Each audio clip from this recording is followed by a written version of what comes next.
Sport here with another DCS review. Today we're going to be looking at the Community A-4 Skyhawk mod. Since its original release, it has seen a number of improvements, and is currently on its third beta release of its external flight model. While it's still a work in progress, we're going to put it through its paces today and see what's what. Jumping into the cockpit, you can immediately tell a lot of work has gone into it. The modeling and texturing are fantastic. The lighting is superb, the label's easy to read, it feels worn but not distressed. And little details like the stitching in the side panel show that a lot of care has gone into making this module feel real. There are some areas that need a bit more polish, such as a few stretched textures, or the gun sight, which doesn't have the luminosity or reflectivity of the real thing. However, I have no doubt these will be addressed and continue to evolve as this module matures. As it sits, I would put the modeling and texturing on par with full-fledged modules like the F-5 or the F-86 Sabre. So what I've set up for us today is a short mission to help get a feel for the current state of the module and its new external flight model. I've used a few mods at this base to help create a period correct setting. I'll put links to the mods and their authors in the description down below. After we take off, we'll fly southeast to our initial point and have a nice low-level canyon run, followed by a pop-up attack on a well-defended military installation just outside of Damascus. This should showcase the A-4's original role as a low-level fast attack aircraft. So before we get started, let's make sure the aircraft is set for departure. First, I'm going to turn the brightness down on the gun sight. Then, let's turn on this ingenious terrain mapping radar, which we can see right here. It actually uses terrain data from DCS to accurately represent a plan view of the terrain reflected ahead. Now, moving from left to right, I'm going to set flaps to half. Then we're going to set our nose up trim to 6 units. Step bro, what are you doing there? Now let's get some external lighting, so I'm going to turn our anti-collision light on, our master lights on, and we got our taxi light on. Okay, here we go. Base traffic, this is a single ship A-4 Sport taxiing out runway 22 for a southeast departure. So as we taxi out, let's talk about the first change the external flight model has given us. In the initial release, the developers used nose wheel steering to get around limitations in the simplified flight model, a system that was never installed on the A4E. Additionally, the ground handling made it feel as if the airplane was on rails and wasn't very realistic. Now, with the external flight model, the overall behavior is much more natural feeling, and you can see the airplane lean to the left and to the right as you steer. While the nose wheel steering is still a feature in the mod, the developers have also added differential braking, and in turn, you are now able to realistically use the cast-steering nose wheel. So as I taxi, I just step on the right brake pedal to correct to the right, or the left brake pedal to go left. It takes a little getting used to, but eventually you'll get the hang of it. Where the challenge of this system comes into play is in tight spots like on a busy carrier deck. What works for me is that the slower I go, I find that I can make tighter turns since the aircraft is trying to pivot around the brake in which you're pressing. Base traffic, Skyhawk 06 is departing runway 22 with a turnout to the southeast. Alright, the runway is clear. Looks like final's clear. Let's go ahead and use that differential braking to get ourselves into position.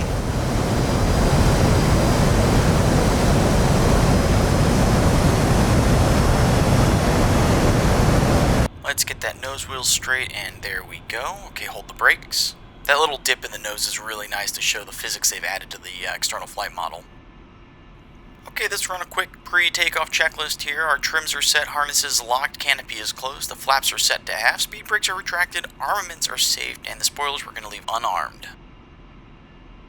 So the NATOPS manual suggests you hold the stick forward like this to help prevent nose bounce on a bumpy runway. So I'm going to hold that forward and we're going to run it up to 90%.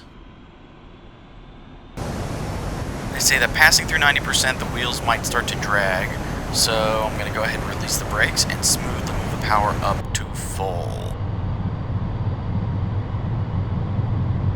Okay, the airspeed's alive. We're through 80 knots. There's 100.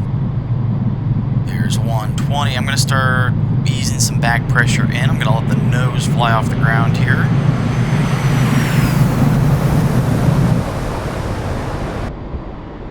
positive rate, the gear is coming up. Lowering the nose to gain airspeed. There's 200 knots. Flaps are coming up now. And I'm going to roll in that nose forward trim to just alleviate my control forces a little. Okay, here we go. Airplane's accelerating nicely. I don't have a lot of bombs on board, and our fuel load is pretty light, so I would expect this thing to actually get up and go, and it is. We're already passing through 300 knots.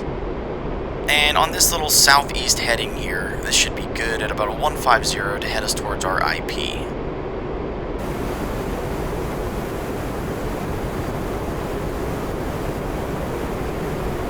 So it's a short trip to our IP, so I'm going to go ahead and set the airplane up for our attack run. I'm going to set our radar altimeter to 100 feet.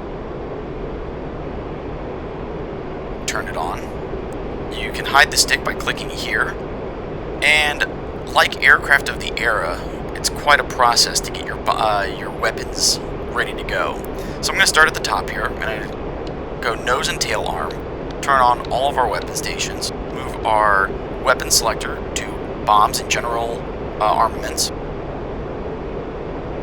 We're going to select all 6 bombs at an 80 millisecond interval on a single ripple and the master arm on. Pop the stick back in, and I see our IP smoke in there right at the south end of this town. So what I'm going to do is I'm going to lower the nose, aim towards our IP, and cue the music.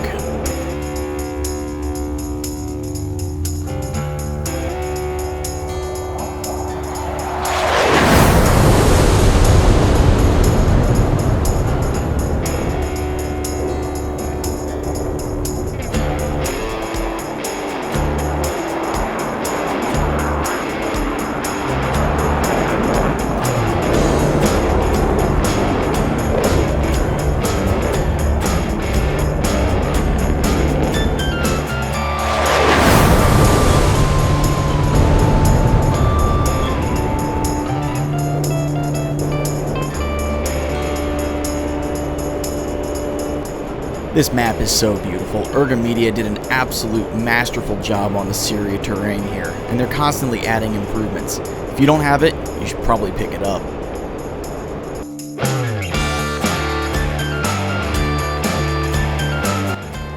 Alright, we're coming to the end of the canyon here, and as we exit we're going to want to watch these power lines.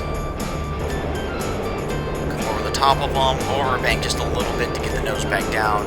And we're just going to follow this valley all the way towards our target area.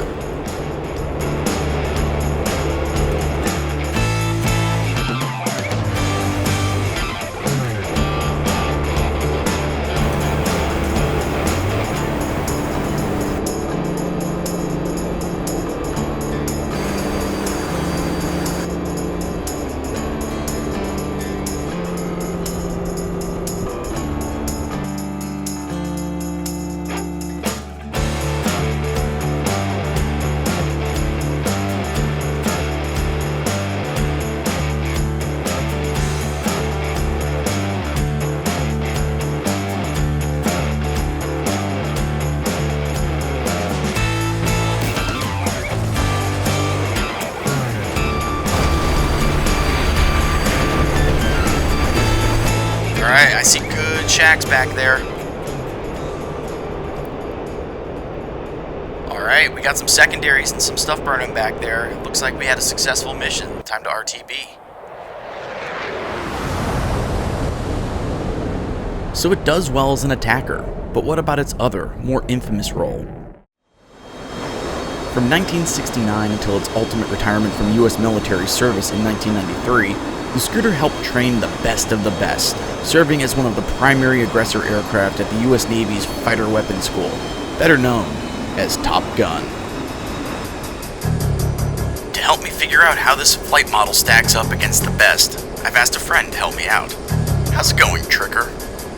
I'm doing good. Just another sunny day here, 69 degrees in Nevada. Yeah, buddy, okay. I'm speeding angels on the left. I'm speeding angels on the right. Alright, fight's on. Fight's on. Woo!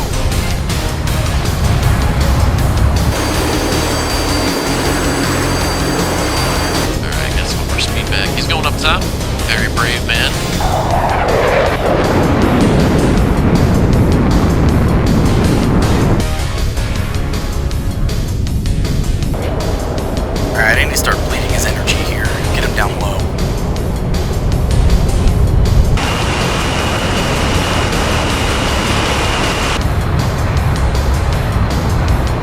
We're gonna break the hard deck here.